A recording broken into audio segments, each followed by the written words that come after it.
প্রত্যেক বাবা মাই চায় তার সন্তান যাতে পরের ঘরে গিয়ে সুখে শান্তিতে থাকতে পারে। যে কষ্টটা তার বাপের বাড়িতে করেছে সেই কষ্টটা যেন তাকে শ্বশুর বাড়িতে করতে না হয়। তার পূরণ না হওয়া ছোটো ছোটো ইচ্ছেগুলো সে যেন পূরণ করতে পারে। অনেকটাই আশা নিয়ে প্রত্যেক মা বাবাই তার সন্তানকে বিয়ে দেয়। আবার অনেকের কাছে এটাই মনে হয় যে মধ্যবিত্ত ঘরের থেকে আসা বউ মেয়েরা যখন একটু ভালো সম্ভ্রান্ত পরিবারে বিয়ে হয় তখন তার ছোটো ছোটো ইচ্ছেগুলো পূরণ করতে গেলে সেখান থেকে সেগুলো তাদের কাছে অনেকের কাছে সেটা ফুটানি বা বিলাসিতা বলেই মনে হয়। কেন জানি না এরকমটা তাদের কাছে মনে হয়। গরিব হওয়াটা বা মধ্যবিত্ত ঘর থেকে আসাটা কোনো পাপ বা অন্যায় নয়। Hello, good morning friends, welcome back to my new blog. আশা করি তোমরা সকলেই ভালো আছো আর খুব খুব ভালো আছো নিশ্চয়ই। আর আমিও তোমাদের ভালোবাসায় খুব ভালো আছি। তা কে কোথা থেকে বলছো প্লিজ একটু কমেন্ট করে জানিও।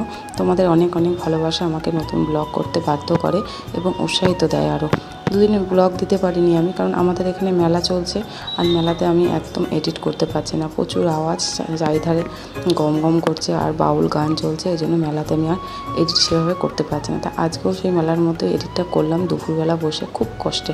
তোমরা প্লিজ ভিডিওটা দেখো আর পাশে থেকো আর এইভাবেই অনেক অনেক ভালোবাসা দিও। তা চলো বন্ধুরা, একটা নতুন সকাল নিয়ে তোমাদের সাথে আমি ভিডিওটা শুরু করেছি।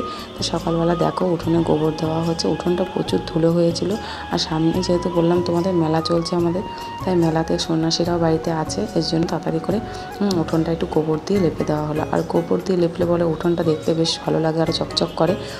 আর এদিকে দেখো আমি স্নান পুজো সেরে হচ্ছে সকালবেলা হচ্ছে গরম জলে হচ্ছে চিয়া সিডস গুলিয়ে নিয়েছি, সেটাই খাবো এখন আমি। সকালবেলা যেহেতু ডায়েটের মধ্যেই এখন আছি, তাই সকালবেলায় গরম জলটা খাই আর একটা যে কোনো ফল খেয়ে নিই। তারপরে রুটি বা ডালিয়া এইসব খাই, কারণ হচ্ছে প্রচুর পরিমাণে হেলদি হয়ে যাচ্ছে, তাই জন্য একটু ওজনটা কমানো দরকার, ওয়েটটা, তাই একটু ডায়েটের মধ্যেই চলছে। ডায়েট বলতে সেরকম কিছু নয়, ঘরোয়া খাবার দাবার খেয়েই তারপর সেটা করছি, আমি চেষ্টা করছি। তো দেখো দুপুরবেলা যা যা রান্না হয়েছে তোমাদের সাথে শেয়ার করি। ডাল, পটল ভাজা, দুরকম ডাল করেছিলাম।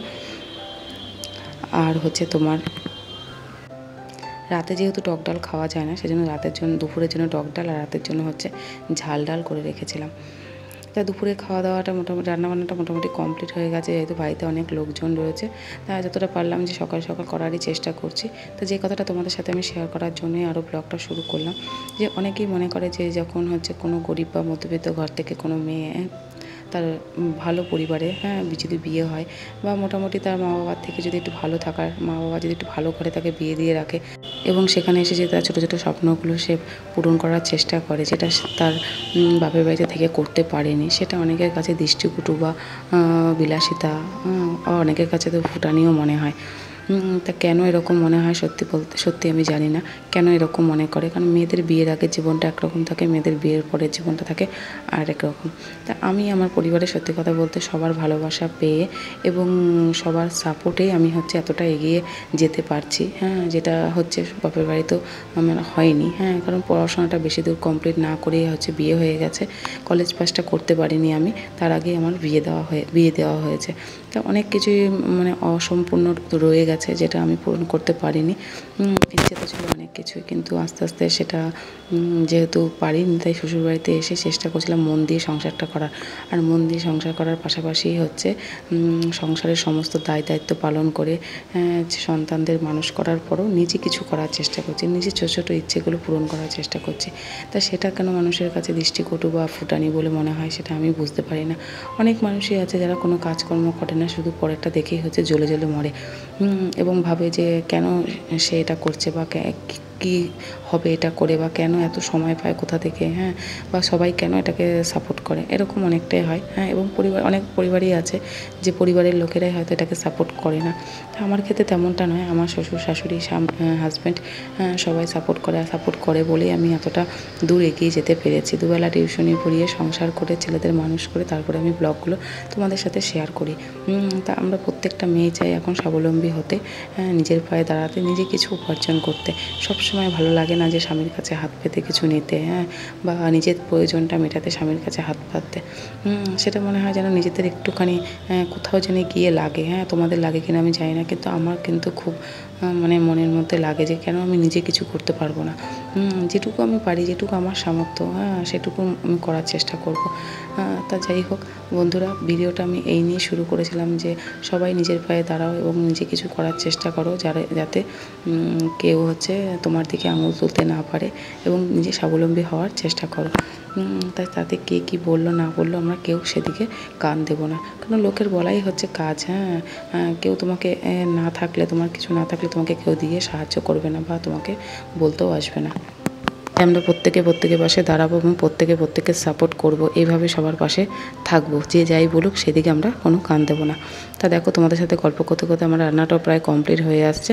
তা আজকে রান্না করেছিলাম হচ্ছে জিওল মাছ, আলু কাঁচকলা দিয়ে ঝোল। তোমরা কারা খাও বা কে খেতে পছন্দ করো অবশ্যই কমেন্ট করে জানিও। আমি কিন্তু ভালোবাসি না একদমই, কারণ এইগুলো না আমি বিয়ের আগে একদমই খাইনি, এই জিওল, মাগুর, শোল, যার জন্য আমি এই মাছগুলো খেতে পারি না। আমি ওই কাটা পোনা বলো, রুই বলো, কাতলা বলো বা বোয়াল বলো, এগুলো খাই। অনেক মাছ আবার শ্বশুরবাড়িতে এসেও খাওয়া শিখেছি, কিন্তু আমি এই মাছগুলো আমি একদমই খেতে পারি না। কিন্তু এই মাছগুলো জানি শরীরের জন্য খুবই উপকার। বলে না উপকারী জিনিসগুলো যেন আমার শ্বশুর বলবে, উপকারী জিনিসগুলো তোমাদের খেতে ভালো লাগে না, কিন্তু তোমাদের ওই কাতলা মাছ, রুই মাছ যেগুলো হচ্ছে শরীরের জন্য একদমই ভালো নয়, সেগুলো তোমরা খেতে ভালোবাসো। তাই কিছু করার নেই, যেটা অভ্যাস, আমরা খেয়ে আসিনি সেজন্য আমি খেতে পারি না। তা দেখো দেখতে হচ্ছে কাঁচকলা আলু দিয়ে হচ্ছে মাছের ঝোলটা করে ফেললাম। তা কাঁচকলা আলু দিয়ে এই মাছের ঝোলটাই বেশি টেস্ট লাগে, টেস্টফুল হয়। তা রান্নাটা আমি বরাবরই ভালোভাবে করার চেষ্টা করি, আর সবটাই হচ্ছে শ্বশুরবাড়িতে এসে শেখা। আর রান্না করতেও বেশ ভালোই লাগে, আর যখন খেয়ে সবাই বলে ভালো বলে তখন তো আর কোনো কথাই নেই, বেশ আনন্দই লাগে। তা এদিকে দেখো আমাদের হচ্ছে দোকানের জন্য ফ্রিজ চলে এসছে। এটা হচ্ছে আমাদের হোটেলের ফ্রিজ, এবছর মেলার জন্য ফ্রিজটা নেওয়া হলো।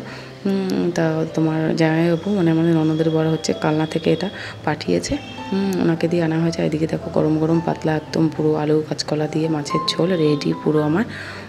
তা তোমরা বন্ধুরা বলো কেমন লাগছে কালারটা, আর তোমরাও এরকম ট্রাই করো, কেমন লাগে খেতে অবশ্যই কমেন্ট করে জানিও। আর এদিকে দেখো সন্ধেবেলা দেখো আমার ঘর থেকে তোমাদের দেখাচ্ছি, আমার ঘরের পেছনে খামারে দেখেছো পুরো সন্ন্যাসীরা পুজোতে বসে পড়েছে। আর কত সুন্দর লাগছে দেখতে, পুরো খামার ভর্তি, এবং আমার বাড়ির সামনে যে রাস্তা, মন্দিরটা, মনসা মন্দিরটার সামনেও হচ্ছে পুরো ভর্তি। এই দেখো আর মোমবাতি আলো জ্বলছে অন্ধকারের মধ্যে, কী দারুণ লাগছে দেখতে। এরা হচ্ছে সাতের কামানের সন্ন্যাসী ছিল এরা পুজোতে বসে পড়েছে। এখন পুজো হবে, তারপরে হচ্ছে সন্ধে বাবার বাড়িতে যাবে, জল ঢালবে। তারপরে ওরা এসে এখানে গুড় জল খাবে। তারপরে দেখো এই গাড়ি নিয়ে ওরা এখান থেকে বেরিয়ে যাবে। আর এই গাড়ি হচ্ছে সব আমাদের বাড়িতেই রাখা, আর আমাদের বাড়ির গাড়ি রাখা সন্ন্যাসীগুলোই ওখানে সব বসে পুজো করছে। তো প্রত্যেক দিন এভাবেই পুজো করে ওরা এখানে। আর আমি বাড়িতে হচ্ছে আমরা দুই বউ মিলে একটা গ্যারেজ মতো বানিয়ে নিয়েছি, তাই এখানেই সবাই গাড়িগুলো রেখে যায়। চলো বন্ধুরা, ভিডিওটা এখানেই রাখছি। সবাই ভালো থেকো, সুস্থ থেকো, আবার দেখা হচ্ছে নেক্সট কোনো ব্লগে। আর ভিডিও ভালো লাগলে লাইক, কমেন্ট, শেয়ার করতে ভুলো না।